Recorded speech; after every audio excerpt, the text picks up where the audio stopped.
আসসালামু আলাইকুম সম্মানিত দর্শক, আশা করছি সবাই ভালো আছেন। সবাইকে বারাকা এগ্রো ফার্মে স্বাগতম। তো আজকের আলোচনার বিষয় বা মূল টপিক আপনারা থাম্বনেল, টাইটেল, ডেসক্রিপশন দেখে বুঝে গেছেন।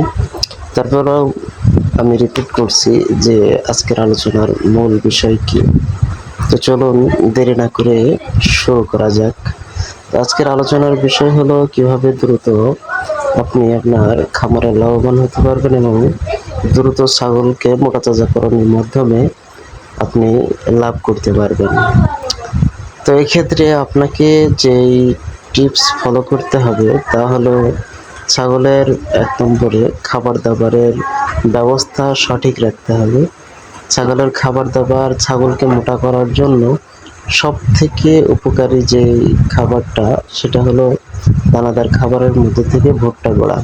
ভুট্টা গুঁড়া এমন একটি খাবার যা ছাগলের শরীরে গোশত লাগতে, মাংস বৃদ্ধিতে অনেক দ্রুত এবং বেশি পরিমাণে কার্যকরী।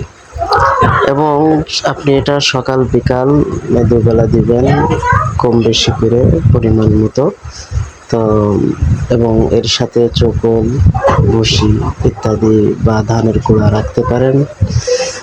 দ্বিতীয়ত, আপনি প্রচুর পরিমাণে ছাগলের জন্য লতাপাতা ঘাস, সবুজ শ্যামল ঘাস এগুলার ব্যবস্থা করবেন এবং সাথে পর্যাপ্ত পরিমাণে পানি রাখার চেষ্টা করবেন, এবং যাতে করে তাদের জন্য সবসময় খাবারের একটা অপশন থাকে, সেজন্য বাড়িতে বা খামারে এনে রাখবেন যে কোনো কিছু, সেটা হতে পারে কলার পাতা বা যে কোনো ঘাস। ২ নম্বর হলো ছাগলের চিকিৎসা। যদি আপনি ছাগলের সঠিক সময়ে সঠিক চিকিৎসা না করেন তাহলে আপনি আপনার ছাগলকে খাওয়ালেও সে মোটাতাজা হবে না এবং খামারে দ্রুত আপনি লাভ করতে পারবেন না। তো এই জন্য ছাগলের চিকিৎসা অবশ্যই যথাসময়ে করবেন, বিশেষ করে টিকা, ভ্যাকসিন এগুলা যথারীতি দিবেন।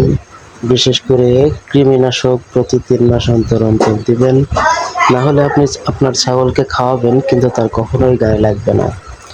এবং চিকিৎসার মধ্য থেকে সবথেকে ইম্পর্টেন্ট যেটা, সেটা হলো ৬ মাস অন্তর অন্তর পিপিআর ভ্যাকসিন দিবেন।